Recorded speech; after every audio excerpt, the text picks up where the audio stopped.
Hingga saat ini belum ada nama bakal cawapres untuk Ganjar Pranowo, Prabowo Subianto, dan Anies Baswedan. Apakah peta koalisi akan berubah seiring dengan penentuan bakal cawapres? Pembahasannya akan kami hadirkan usai tayangan berikut ini. Jelang Pilpres 2024, sejumlah partai politik masih terus melakukan penjajakan untuk menentukan koalisi. 3 nama muncul sebagai bakal calon presiden. Ganjar Pranowo yang resmi diusung PDI Perjuangan dan Partai Persatuan Pembangunan. Prabowo Subianto yang diusung Partai Gerindra dan PKB. Serta Anies Baswedan yang diusung Koalisi Perubahan untuk Persatuan, yaitu Partai Nasdem, Partai Demokrat, dan PKS.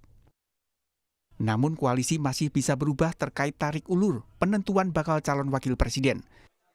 Ketua Tim Pemenangan Pemilu 2024 PDI Perjuangan, Ahmad Basarah menyebut nama-nama bakal cawapres pendamping Ganjar Pranowo saat ini sedang dipertimbangkan oleh Ketua Umum Megawati Soekarno Putri. Iya, sosok yang diincar tentu sedang, kalau dalam bahasa Ibu Mega, sedang difikirkan secara kontemplatif. Dari nama-nama yang ada, baik yang beredar di publik, maupun yang tidak beredar di publik. Tapi sekali lagi, prosesnya masih cukup panjang. Kewenangan itu ada pada Ibu Mega, tentu bersama dengan Ketua Umum Partai Politik peserta kerjasama politik lainnya, akan berdiskusi dengan Pak Joko Widodo dalam kapasitas sebagai kader PDI Perjuangan. Sementara Partai Amanat Nasional hingga kini belum menentukan arah koalisi. PAN masih melakukan penjajakan dengan mengajukan Erick Thohir sebagai bakal cawapres. Beda dengan besok bisa beda dengan lusa kan? Bang, berarti mau gabung ke PDIP ya Bang ya? Proses semua masih berproses, segala kemungkinan ya. Ada kemungkinan mencalonkan Pak Prabowo juga berarti Bang dari PAN? Atau cawapresnya harus Pak Erick Thohir? Iya Bang, kalau cawapresnya bukan Pak Erick Thohir bagaimana Bang? Ya Pak Erick kan udah kontak-kantil sama saya kan? Sementara itu, Ketua Umum Partai Kebangkitan Bangsa PKB, Muhaimin Iskandar, mengincar kursi bakal cawapres sebagai pendamping Prabowo Subianto. Hingga kini Prabowo belum menentukan siapa sosok pendampingnya di Pilpres mendatang. Prabowo hanya menyebut nama bakal cawapres sudah di kantongnya. Siapa tahu kalau tidak jadi presiden ya wakil presiden kan gitu. Ya kalau memang Pak Prabowo sudah mantap ya kita tentu siap aja untuk mendukung beliau dan tentu kita nanti akan pada saatnya secara resmi kita umumkan. Ya tentu kita ingin 3 kekuatan ini menyatu, Gerindra, PKB, Golkar. Nah ini nanti akan terus pada akhirnya kita umumkan. Di luar koalisi PKB dan Partai Gerindra, Partai Golkar berencana merapat ke Prabowo Subianto dengan mengusulkan Airlangga Hartarto sebagai bakal cawapres. Utama dalam pembentukan koalisi inti ini adalah untuk menggabungkan baik KIB dan KKIR agar menjadi koalisi besar. Koalisi besar siap mengawal pemilu untuk merenggut kemenangan, bukan hanya kemenangan kelompok, tapi kemenangan bangsa Indonesia secara keseluruhan. Dan untuk itu kami Golkar fleksibel apakah Pak Airlangga di posisi calon presiden ataupun calon wakil presiden. Selama masih dalam kerangka tersebut, kami yakin kita semua dapat merenggut kemenangan. Anies Baswedan hingga kini juga belum menentukan bakal cawapres. Sebagai mitra koalisi pengusung Anies, Partai Demokrat berharap Agus Harimurti Yudhoyono bisa mendampingi Anies di Pilpres 2024. Doain aja ya. Doain siapa dulu nih Pak AHY atau siapa? Ya kalau Demokrat sih mudah-mudahan AHY ya kan jelas. Apalagi kan Pak Anies sudah bilang dari internal koalisi kan. Nah, ya. Jadi Demokrat mudah-mudahan AHY. Ketua Umum Partai Nasdem, Surya Paloh menyebut ada banyak calon alternatif dalam bursa bakal cawapres untuk mendampingi Anies Baswedan. Mencari yang terbaik dari yang baik. Itu jawabannya. Apa menyebabkan? Kita masih punya banyak alternatif pilihan untuk mulai memikirkan dan melihat. Kalau mungkin melihat pencapresan duet capres dan cawapres daripada katakanlah di luar daripada Nasdem, partai-partai pengusung lainnya. Ini ada kesempatan bagi Nasdem sekarang dia lihat dulu nih. Oh, ini Pak Ganjar siapa wakilnya? Oh, ini Pak Prabowo siapa wakilnya? Nah, dia bisa lihat itu. Peta koalisi Pilpres diprediksi masih sangat cair hingga detik akhir pendaftaran pasangan bakal capres dan cawapres di pemilu 2024 mendatang. Tim Liputan, Kompas TV. Bagaimana bursa bakal cawapres saat ini? Siapa yang berpotensi mendampingi para bakal capres di Pilpres 2024? Kita berbincang dengan politisi PDI Perjuangan, Deddy Sitorus, Ketua DPP Partai Kebangkitan Bangsa PKB Daniel Johan, dan Direktur Eksekutif Carta Politika Indonesia Yunarto Wijaya. Selamat malam, Bapak-bapak. Malam Mbak, malam Mas semua. Selamat malam. Bung Deddy, kapan akan diumumkan bakal cawapres Ganjar Pranowo? Karena sebenarnya banyak yang menunggu. Bahkan Surya Paloh juga mengatakan dia akan menunggu siapa cawapres Prabowo Subianto dan juga Ganjar Pranowo untuk menentukan cawapres Anies Baswedan. Jadi kapan nih, Bung Deddy? Baik, jadi memang selama ini kita belum berdiskusi ke arah sana ya. Ibu Mega dan DPP masih disibukkan dengan urusan pencalekan. Jadi sejak deklarasi Pak Ganjar kemarin, 21 April, hingga kemarin tanggal 11 kita masih konsentrasi mendaftarkan caleg DPR RI dan DPRD Kabupaten Kota Provinsi.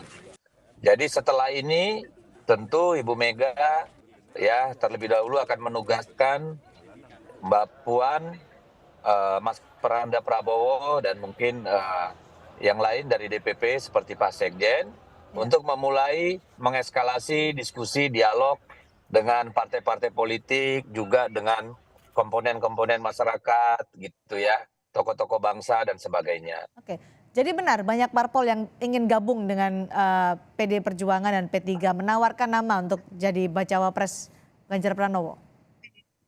Ya, sampai sejauh ini sih belum sampai pembicaraan ke sana. Bahwa banyak saudara-saudara kita, teman-teman kita dari partai politik yang ingin bertemu dan berdialog dengan Ibu Ketua Umum itu ya. Dan kita juga sudah merencanakan itu. Tetapi karena memang kemarin fokus kita setelah 21 April adalah proses pencalekan, maka kita belum bisa mengagendakan. Ibu Ketua Umum belum bisa. Dan DPP juga. Jadi setelah ini pasti akan terjadi komunikasi-komunikasi dengan penugasan kepada itu tadi, terutama Mbak Puan, Mas Prananda dan Pak Sekjen serta yang lain gitu. Komunikasi partai-partai itu komunikasi partai yang sudah terbentuk koalisinya, misalnya KIB atau koalisi perubahan dan koalisi dari Gerindra PKB? Saya kira dengan semua, karena kan diskusi itu kan tentu tidak saja sekedar hanya urusan cawapres gitu ya, tetapi juga kan soal banyak hal, bagaimana pemilu bisa berkualitas, bisa kredibel dan lalu bisa damai gitu ya. Tentu semua akan kita diskusikan, tidak hanya sekedar soal cawapres, tetapi yang jauh lebih besar dari itu adalah kerjasama politik gitu, baik sebagai kelompok pengusung maupun yang lain gitu, Pak. Baik, Pak Daniel, Ketua Umum PKB, Caimin masih ngotot jadi cawapresnya Prabowo Subianto? Ya tentu itu menjadi kesepakatan deklarasi Pak. Lagian bukan persoalan ngotot tetapi persoalan mandat dari Muktamar. Tapi kan masih ada Golkar yang juga mengusulkan Erlangga Hartarto untuk jadi cawapres dari Prabowo Subianto. Kalau dari konteks koalisi Indonesia Kebangkitan Indonesia Raya, posisi capres-cawapres itu akan ditentukan oleh Pak Prabowo dan Pak Muhaimin. Caimin lah, kita tunggu saja kalaupun memang ada usulan dari Golkar untuk Pak Erlangga, biar kita berikan ruang kepada dua ketua umum untuk membahas dan merumuskan dan menentukan. Oke, keberlanjutan koalisi besar gimana nih Pak Daniel? Kalau masih ada tarik ulur bakal cawapres, masih yang satu ingin, yang satu juga ingin mendapatkan posisi cawapres? Sejauh ini berjalan baik ya, komunikasi tetap berjalan. Tetapi apakah nanti ada irisan-irisan yang memang bisa menyatukan antara KIR dengan KIB atau KIR dengan Golkar, ya itu yang kita harapkan. Tapi sebenarnya yang kita posisikan harapkan adalah siapapun yang mau bergabung, kami KIR itu terbuka, koalisi Kebangkitan Indonesia Raya terbuka. Tetapi seluruh partai yang akan bergabung, kita harap bisa memahami piagam deklarasi bahwa urusan pencapresan dan urusan wapres nanti akan ditentukan oleh kedua ketua umum. Nah, persoalan yang lain itu bisa dimusyawarahkan. Oke, Mas Toto, ini baca wapresnya masih belum diumumkan, sebenarnya saling intip, saling tunggu atau sealot itu? Ya, pertama memang jarang ya kita berharap bisa ada terbentuk koalisi yang sudah berani menyebutkan nama capres-cawapres jauh-jauh hari. Ini kan kita masih berbicara hampir 6 bulan loh sebetulnya masa pendaftaran di KPU. Artinya kalau kita analogikan ini seperti main kartu, ya terlalu cepat membuka kartu as itu juga akan mudah dikalahkan oleh lawan. Surya Paloh misalnya mengatakan, saya menunggu dulu nih dari Prabowo siapa cawapresnya, dari Ganjar siapa cawapresnya. Memang itu pertama terkait dengan strategi yang biasanya akan disimpan kartu asnya di ujung. Yang kedua ya memang kompleksitasnya juga makin bertambah ya. Kalau kita lihat bagaimana masing-masing partai kan sudah berbicara kepentingannya sendiri. Ingat loh ini pemilu serentak berbarengan sehingga kemudian bisa menempatkan kader atau tidak menjadi capres atau cawapres atau hanya menjadi followers itu akan berpengaruh juga suaranya ke partai. Belum lagi ketiga kita berbicara mengenai hal-hal yang kita tahu sulit untuk dibuktikan tapi baunya selalu terasa. Isu mengenai mahar, logistik, power sharing yang dibicarakan di awal. Dan itu biasanya akan lebih mungkin terjadi pada masa-masa injury time. Tapi yang ingin saya katakan, pola baru yang kita lihat sekarang adalah kalau 2022 kita melihat ada kecenderungan orang ingin membangun koalisi dengan ambisi. Sekarang koalisinya agak tahu diri nih.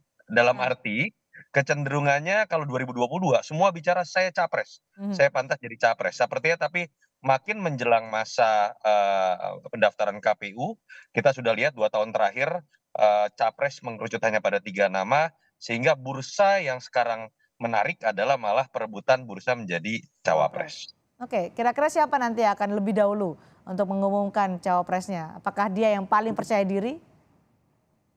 Iya, kalau menurut saya sebetulnya kompleksitasnya itu lebih kecil di koalisi perubahan. Dalam arti kalau kita bicara koalisi perubahan kesulitannya tinggal kepada apakah pilihannya kalau mau mudah tinggal AHY. Karena itu masih dalam satu barisan koalisi. Tapi kita tahu juga hitung-hitungannya dengan AHY sepertinya tidak terlalu menambah suara. Insentif elektoral. Saya pikir perdebatan di situ. Kalau kompleksitas PDI Perjuangan dan kompleksitas koalisi dari Gerindra PKB apa? Kita kan masih berbicara misalnya kalau dalam koalisi KKIR atau KIB ya, misalnya masih ada payung lain yang disebut sebagai koalisi Indonesia Besar. Orang menduga Pak Jokowi sebenarnya masih nggak sih punya preferensi ingin ada koalisi besar. Kalau kita bicara masih koalisi besar sebagai simbol dari bersatunya koalisi pendukung Jokowi, di situ kata kuncinya ada di Gerindra dan PDI Perjuangan. Ada nggak yang mau mengalah?